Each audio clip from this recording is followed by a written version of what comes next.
Bismillahirrahmanirrahim. Assalamualaikum warahmatullahi wabarakatuh. Apa kabar anak-anak? Alhamdulillah, luar biasa. Tetap semangat, Allahu Akbar. Meskipun anak-anak ibu sedang ada di rumah, tapi ibu ingin sekali bisa melihat semangat anak-anak ibu dalam menuntut ilmu. Alhamdulillah. Baik, sebelum kita memulai pada pembelajaran kali ini, alangkah baiknya kita mulai dengan membaca basmalah dan dilanjut dengan doa sebelum belajar. Bismillahirrahmanirrahim. Raditu billahi rabba wa bil islami dina wa bi Muhammadin nabiyya wa rasulah. Rabbi zidni ilma warzuqni fahma. Amin. Nah, selanjutnya mari kita lantunkan dan kita membaca tadarus bersama surah Al-Qari'ah. Anak-anak ibu bisa dibuka Al-Qur'an yang ada di rumah. Kita baca bersama-sama ya. A'udzu billahi minasy syaithanir rajim. Bismillahirrahmanirrahim. Al-Qari'ah mal-Qari'ah wa ma adraka mal-Qari'ah yawma yakunun nasu kal-farashil mabthuth wa takunul jibalu kal-'ihnil manfush fa amma man thaqulat mawazinuh fahuwa fi 'ishatin radiyah wa amma man khaffat mawazinuh fa ummuhu hawiyah wa ma adraka ma hiya narun hamiyah. Shadaqallahul azim. Shadaqallahul azim. Semoga yang membaca dan mendengarkannya semuanya mendapatkan rahmat dari Allah Subhanahu wa taala. Amin ya rabbal alamin. Kenapa sih Bu? Kita setiap mau memulai belajar harus berdoa dulu, harus tadarus dulu. Masih ingat pesan Ibu? Ilmu itu semua datangnya dari Allah. Allah sendiri yang akan mengumpulkannya di dada kita. Jadi, alangkah baiknya sebelum kita memulai belajar, sebelum kita memulai aktivitas, kita berdoa terlebih dahulu dan juga kita membaca Al-Qur'an. Alhamdulillah, pada kesempatan ini kita sudah melakukannya. Baik, selanjutnya apa tema pembelajaran kita pada saat ini? Hayo, anak-anak ibu sudah pada tahu belum? Baik, yang pertama ibu akan menjelaskan mengenai matsilah. Nah, sebelumnya kita juga sudah belajar mengenai mat. Coba, apa sih itu mat? Masih ingat? Mat secara bahasa berarti panjang. Silah berarti hubungan. Berhubungan dengan apa? Berhubungan dengan ha dhamir. Apa? Ha dhamir. Bu, bentuk ha dhamir seperti apa? Ha dhamir, kalau anak-anak ibu pernah menulis angka 5 dalam bahasa Arab, maka itulah ha dhamir. Jadi, matsilah mengenai cara membaca ke semua huruf hijaiyah terbagi menjadi 2. Apa saja? Ada matsilah qasirah dan ada juga matsilah tawilah. Nah, di sini ibu juga sudah membaginya dalam 2. Jelas ya? Mat silah, mat berarti panjang, silah berarti hubungan, dan mat silah terbagi menjadi 2. Ada tawilah dan juga ada mat qasirah. Baik, kita akan pelajari satu persatu. Yang pertama, ibu akan menjelaskan mengenai tentang mat silah qasirah. Nah, mat berarti panjang. silah berarti hubungan, qasirah berarti pendek. Nah, jadi berhubungan dengan hak dhamir ini dibacanya pendek. Lalu, apa saja sih yang dibaca pada saat pendek itu? Ketika hak dhamir bertemu dengan semua huruf hijaiyah kecuali huruf hamzah, atau hak dhamir tidak sama sekali bertemu dengan huruf hamzah. Jadi, ketika anak-anak ibu menemukan ada hak dhamir bertemu dengan semua huruf hijaiyah kecuali huruf hamzah, berarti itu adalah mad silah qasirah. Dan jangan lupa ada ketentuan lainnya, yaitu untuk mad silah ini huruf sebelum dan sesudah hak dhamir itu adalah huruf hidup. Huruf hidup seperti apa? Huruf hidup itu adalah huruf yang berharokat dan tidak berbentuk sukun ataupun panjang. Jadi, saat menemukan ada huruf hidup, ada hak dhamir sesuai dengan ketentuan, maka ini adalah hak dhamir yang dibaca pendek. Berapa panjangnya? 2 harokat atau 1 alif. Coba kita mulai ke dalam contoh. Contoh yang pertama, di sini ibu menuliskan ada pada surat An-Nasr ayat ketiga. Coba anak-anak ibu bisa dibuka Quran ya. Kita lihat sama-sama. Innahu kana tawwaba. Innahu kana tawwaba. Innahu. Di sini ada hu, yang mana huruf sebelumnya adalah huruf nun dan huruf sesudahnya adalah huruf kaf, dan dua-duanya huruf hidup. Maka dapat dikatakan bahwa dalam surah An-Nasr ayat ketiga ini adalah contoh dari mad silah qasirah. Selanjutnya, untuk contoh yang kedua ada dalam surat Al-Adiyat ayat keempat. Boleh anak-anak ibu dibuka kembali Qurannya? فَأَثَرْنَ بِهِ نَقْعًا. Bihi, hak dhamir bihi kita baca 2 ketukan. Fa'atharna bihi naqa'a. Nah, hak di sini didahului dengan huruf ba hidup berkasrah dan disudahi oleh huruf nun itu juga berkasrah. Jadi mudah ya memahami mad silah qasirah, yang mana huruf sebelum dan sesudahnya adalah huruf hidup dan panjangnya adalah 2 harokat. Baik, selanjutnya ibu akan menjelaskan yang kedua, yaitu adalah mad silah tawilah. Tadi mad itu apa? Panjang. Silah berarti hubungan. Tawilah adalah panjang. Nah, kalau qasirah tadi kita membacanya pendek 2 harokat, maka di mad silah tawilah ini berbeda. Gimana bedanya? Mari kita simak. Nah, untuk hal dhamir yang mana kalau tadi di qasirah itu adalah ketemu dengan semua huruf hijaiyah kecuali huruf hamzah. Namun untuk mad silah tawilah bertemu dengan huruf hamzah. Nah, di sini yang membedakan. Jadi, kalau anak-anak ibu menemukan ada hal dhamir bertemu dengan hamzah, berarti ini adalah mad silah tawilah. Panjangnya berapa, Bu?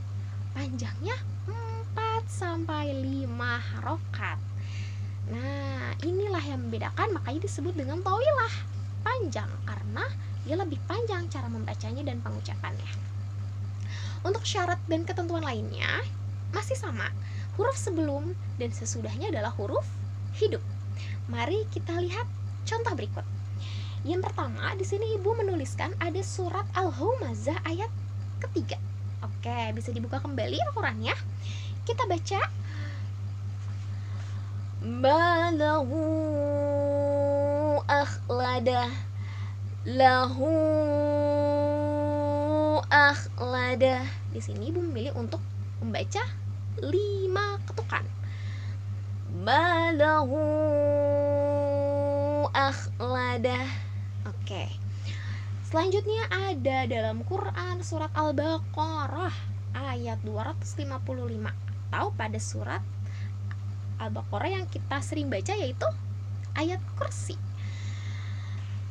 Min ilmihi illa bima syaa. Mari kita ulangi. Ilmihi illa bima syaa. Kita ulangi semuanya. Min ilmihi illa bima syaa. Oke, Masya Allah. Sudah ya, kita sudah paham dan kita sudah mengetahui apa perbedaan dari mad silah qasirah dan juga mad silah tawilah. Selanjutnya, setelah kita sudah belajar mad silah, apalagi ada mad badal. Nah, mad badal. Oke, mad kalau kita sudah ketahui sebelumnya, mad itu apa? Panjang. Nah, badal itu apa? Ganti. Apanya yang diganti, Bu? Nah, yang diganti di sini adalah ketika ada huruf hamzah bertemu dengan huruf mad. Huruf mad apa aja? Ada waw, alif, dan juga ada ya. Jadi, yang seharusnya alif cuma diganti oleh huruf mad yang waw, ya, dan alif ini gitu. Jadi, inilah pengertian dari mad badal. Kalau di sini Ibu tuliskan ada hamzah berharokat fathah bertemu dengan alif, hamzah berharokat dhammah bertemu dengan wawu, dan juga ada hamzah berharokat kasrah bertemu dengan huruf ya. Nah, inilah pengertian dari mad badal. Selanjutnya, cara membacanya yaitu 2 harokat. Mari kita simak contoh berikut. Ada pada dalam surah Al-Quraisy ayat kedua. Bunyinya, ila fihim rihlatasyita'i was-sayf. Coba diperhatikan. Ila, di sini ada hamzah berharokat kasrah dan bertemu dengan ya. Oke, inilah yang disebut dengan mad badal. Ila, 2 ketukan. Ila fihim rihlatasyita'i was-sayf. Kita sudah belajar mengenai mad badal. Selanjutnya, langsung pada mad tamkin. Apa?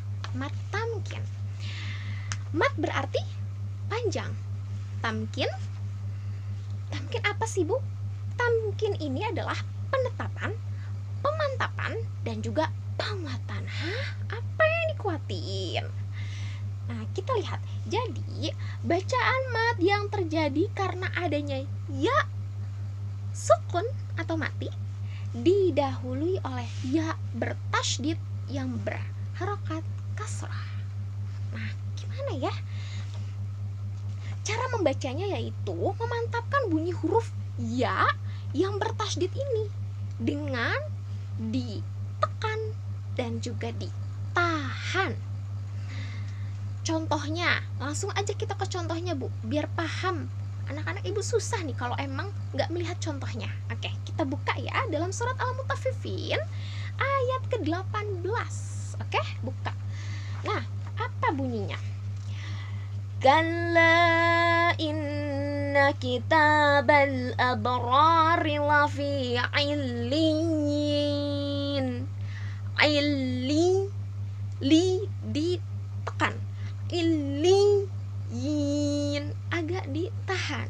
Oke, paham ya? Jadi yang dimaksud dengan mad tamkin adalah ketika ada huruf ya bertemu dengan ya juga, tapi yang didahului oleh ya bertasydid berharokat kasrah. Ilin. Oke, kita ulangi sekali lagi ya.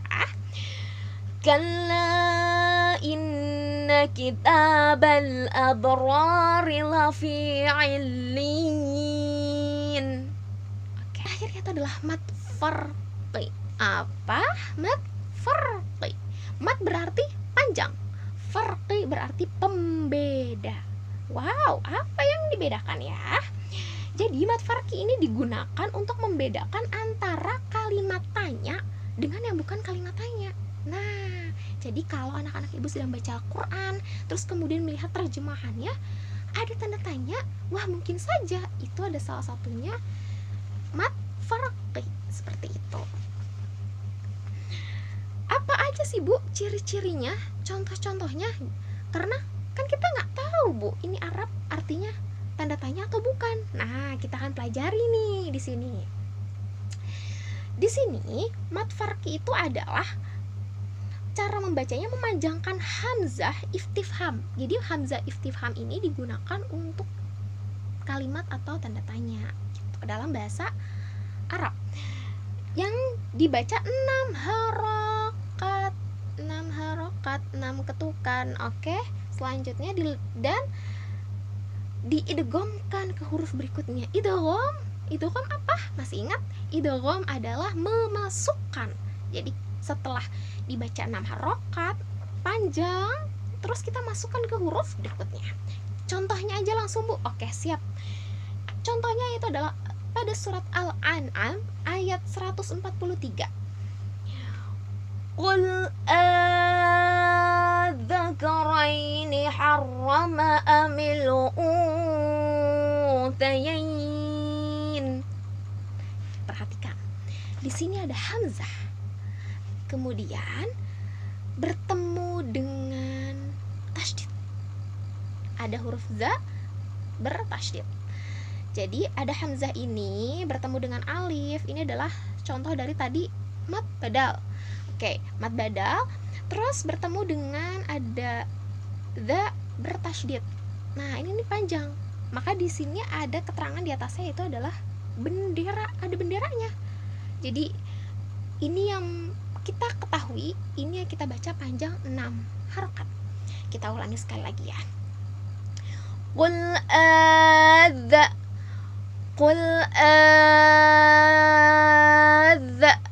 Oke, siap ya? Kita ulangi semuanya. Qul adzakaraini harrama amil unthayain. Masya Allah. Alhamdulillahirabbil alamin. Telah selesai pembelajaran kita pada kali ini. Yang telah kita pelajari yaitu berbagai macam mad, yaitu ada mad badal, mad tamkin, mad farqi, dan juga mad silah. Semoga ibu mengharapkan sekali kepada anak-anak ibu bisa paham, bisa menjelaskan kembali, apalagi bisa mempraktekkannya dalam kehidupan sehari-hari dalam membaca Al-Quran. Karena ilmu tajwid itu gunanya untuk memperindah bacaan Al-Quran kita. Barang siapa yang baca Al-Quran, dia akan menjadi ibadah dan mendapat kebaikan atau pahala dari Allah Subhanahu wa Ta'ala. Semoga apa yang ibu sampaikan kali ini bermanfaat buat anak-anak ibu dan juga buat ibu terutama. Cukup sekian, kita akhiri dengan membaca hamdalah, alhamdulillahirabbil alamin, istighfar seikhlasnya, astaghfirullahaladzim, astaghfirullahaladzim, astaghfirullahaladzim, dan doa kafaratul majelis, subhanaka Allahumma wa bihamdika asyhadu an la ilaha illa anta astaghfiruka wa atubu ilaik. Dari ibu, terima kasih untuk anak-anak ibu yang masih semangat dalam belajar dan menuntut ilmu. Semoga Allah pertemukan kembali kita nanti di hari kiamat nanti. Amin ya rabbal alamin. Wassalamualaikum warahmatullahi wabarakatuh.